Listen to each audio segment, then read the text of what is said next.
This is a Sports Catastrophe production.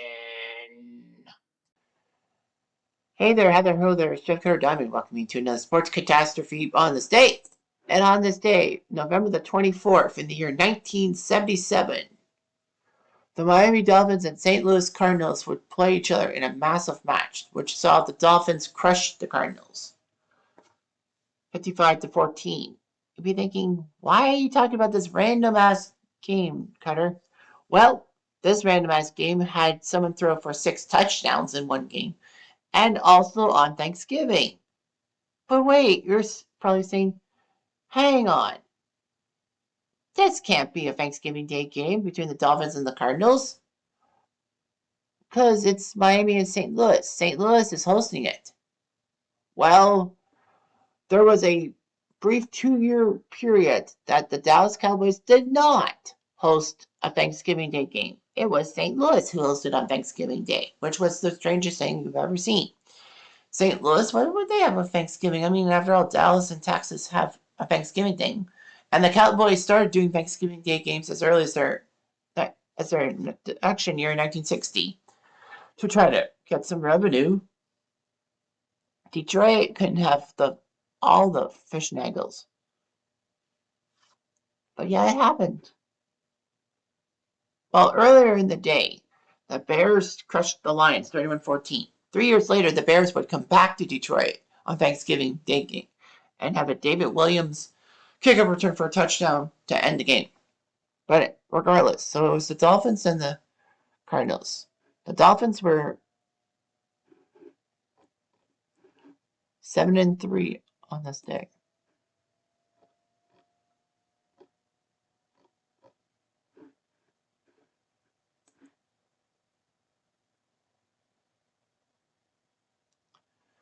So it was a standard thing and all that.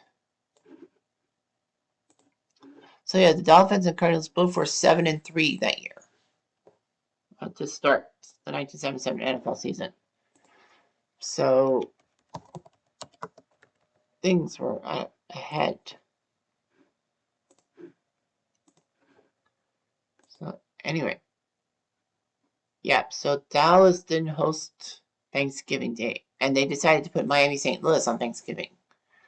And it was the second time since 1966 the Cowboys did not play on Thanksgiving, and that would be the last time the Cowboys were not on Thanksgiving Day.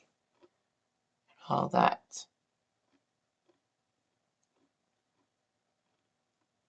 So anyway, Miami went to St. Louis on Thanksgiving Day at 4:30 Eastern Time and started to play.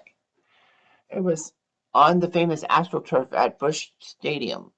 The weather was 39 Fahrenheit, or like just about 4 or 5 Celsius. St. Louis was heavily favored to win thanks to Vegas, but unfortunately they would be dead wrong. Dead wrong. The Dolphins started the scoring in the first quarter as Bob Griese threw a narrow 4-yard pass to Nat Moore, number 85 in your programs. Carol Yepremian still was the team to kick the extra point.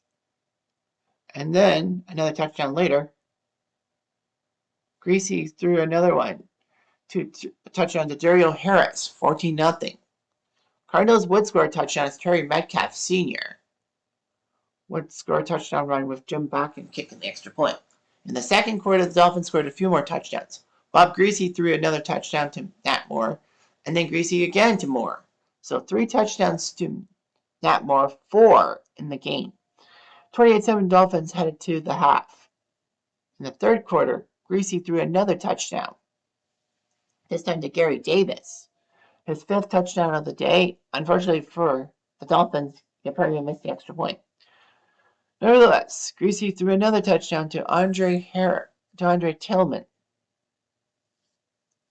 and made it 41-7. So without realizing it, Bob Griese threw 6 touchdowns in one game.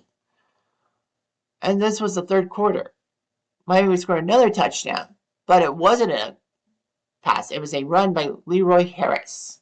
Yepremian kicked the extra point, 48-7 Dolphins at the end of the third quarter. And basically every type of fan except Dolphin fans turned off their sets. for the fourth quarter. Jim Hart, the legendary Cardinals quarterback, did throw the touchdown to Ike Harris for a touchdown, making jump back and kick the extra point. And Benny Malone would kick a touchdown run to make it 55-14. So the Dolphins had scored 8 touchdowns, 55 points, and they win 55-14.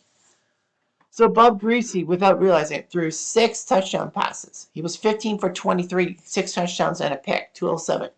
It got to the point that Don Shula decided to bench Griese because the game was out of hand. And Don Struck, future Miami backup problematic person, would go 2 for 2 for 12 yards. Gary Davis ran for 104 yards for the Dolphins. Leroy Harris ran for 76 yards and a touchdown. Benny Malone, 64 yards and a touchdown. Gone were the days of Sanka, Mercury Morris, and Jim Kick. In were the days of Gary Davis, Leroy Harris, and Benny Malone. Davis would catch a touchdown and 3 receptions. Nat Moore, 7 catches, 68 yards, and 3 touchdowns. Tillman and Darrell Harris would have their only catches be touchdowns.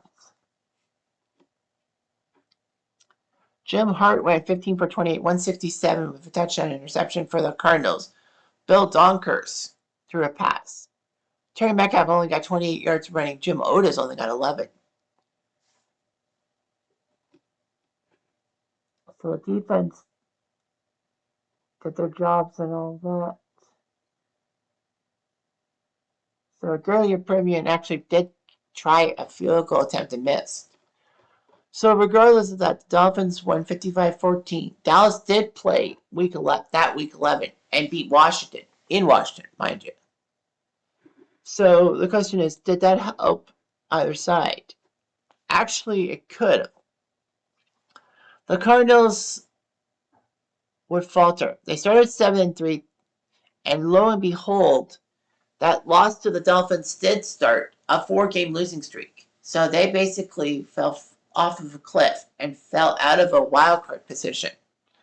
The Cowboys won the division at 12-2. At 7-7, the Cardinals would have actually been in the playoffs back in those days, the 3 division winners and the top team that didn't win the division, aka the wild card, played in the playoffs. Only 14 playoffs. And it actually bit Washington. Even though they won 3 straight games, they did lose the wild card spot to the Bears, who won 6 straight. The Bears won the wild card because of points in conference games. They scored a plus 48 in conference games. The Redskins only had plus 4. So that's why the Bears got into the playoffs, whereas the Skins did not. If it was in the era from 1990 to 2020 with 6 teams making the playoffs, St. Louis would have just nipped it. Regardless, Miami would do well. They would be catching Baltimore for the division.